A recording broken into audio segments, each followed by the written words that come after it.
Hello friends, welcome back to જીનસ kitchen corner. તો આજે આપણે એક ટુકડા દૂધીમાંથી એકદમ સરસ એવો નવો ફરાળી નાસ્તો બનાવવાના છીએ।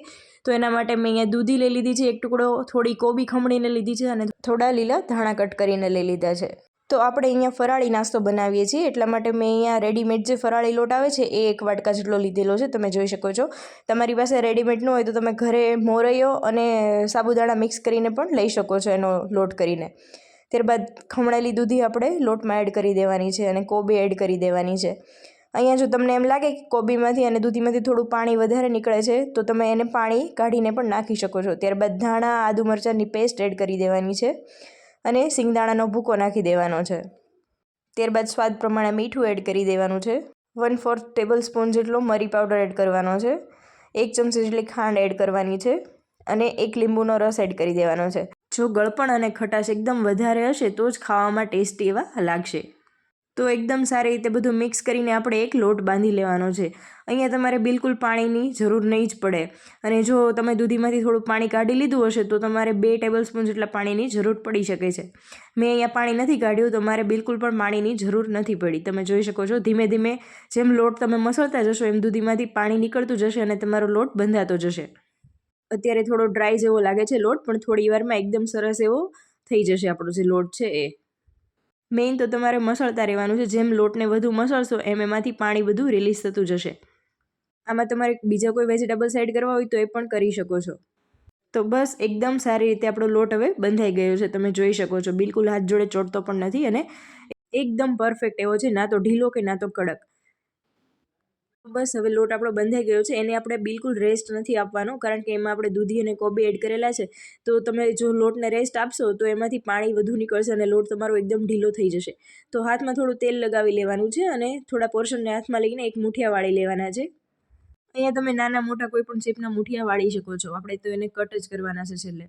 તો મેં થોડો પોર્શન હાથમાં લઈને આવી રીતે લાંબા લાંબા મુઠિયા વાળી લીધા છે। આ કોબી અને દૂધીના મુઠિયા એકદમ ખાવામાં સોફ્ટ બને છે અને બહુ જ ટેસ્ટી એવા લાગે છે। તો તમે આવી રીતે જરૂરથી એકવાર ફરાળમાં આ મુઠિયા બનાવજો અને મને કમેન્ટ કરીને કહેજો તમને કેવા લાગે છે।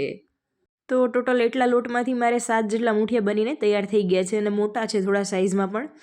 તો અહીંયા સાઈડમાં મેં ઢોકળિયામાં પાણી પણ ગરમ થવા મૂકી દીધું હતું, તો બધા મુઠિયા આપણે એમાં ગોઠવી દઈશું હવે। મુઠિયા તમારે અંદર મૂકતી વખતે છે ને થોડી સ્પેસ રાખવાની છે, જેથી કરીને એકદમ સારી રીતે સ્ટીમ થઈ જાય અને બિલકુલ કાચા ના રહે।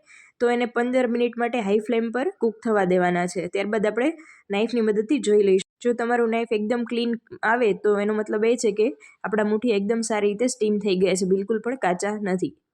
તો હવે એને આપણે બહાર કાઢી લઈશું અને 5 થી 10 મિનિટ માટે એને ઠરવા દેવાના છે, કારણ કે તો જ સરખા એવા પીસીસ એના પડશે। તો એને બસ અહીંયા હવે આપણે પંખા નીચે થોડી વાર રાખી દેવાના છે, જેથી કરીને ઠરી જાય। ત્યારબાદ તમે કોઈ પણ શેપમાં એને કાપી શકો છો। હું આવી રીતે રાઉન્ડ રાઉન્ડ શેપમાં પતલા પતલા કાપી લઉં છું। આને તમે વઘાર કર્યા વગર પણ એમનામ ખાઈ શકો છો, કોઈ પણ ચટણી જોડે કે કેચઅપ જોડે, કંઈ પણ વસ્તુ જોડે, અથવા તો ચા જોડે પણ બહુ જ સરસ એવા લાગે છે। તો તમારે વઘારવા ના હોય અને એમનામ જો ખાવા હોય તો પણ ખાઈ શકો છો, બહુ જ સરસ એવા લાગે છે। તો બધા મુઠિયા અહીંયા રેડી થઈ ગયા છે કપાઈને, હવે એને આપણે એક વઘાર કરી લઈશું। તમે જોઈ શકો છો કેટલા સોફ્ટ બન્યા છે। દૂધીના લીધે આમાં કોઈ પણ જાતનો મેં બેકિંગ પાવડર કે બેકિંગ સોડા કંઈ પણ યુઝ નથી કર્યું, તો પણ કેટલા સોફ્ટ બન્યા છે। તો વઘાર માટે 1 ચમચા જેટલું તેલ લઈ લેવાનું છે।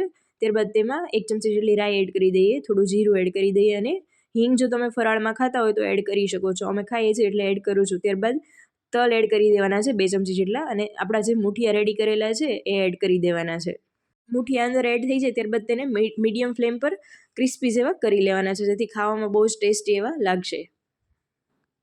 તો અમારા ઘરમાં થોડું ગળ્યું વધારે ખવાય છે, એટલે હું ઉપરથી થોડી ખાંડ એડ કરું છું આમાં 1 ચમચી જેટલી। જો તમારે ઓછું ગળ્યું ખાતા હોય તો તમે ઓછી ખાંડ પણ એડ કરી શકો છો, પણ આમાં જો થોડી ખાંડ વધારે હોય તો જ ખાવામાં બહુ જ સરસ એવા લાગે છે।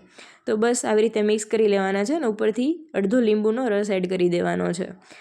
ત્યારબાદ લીલા ધાણા એડ કરી દેવાના છે અને 5 મિનિટ માટે એને હાઈ ફ્લેમ પર ક્રિસ્પી કરી લેવાના છે। ત્યારબાદ તમે એને ગરમા ગરમ સર્વ કરી શકો છો।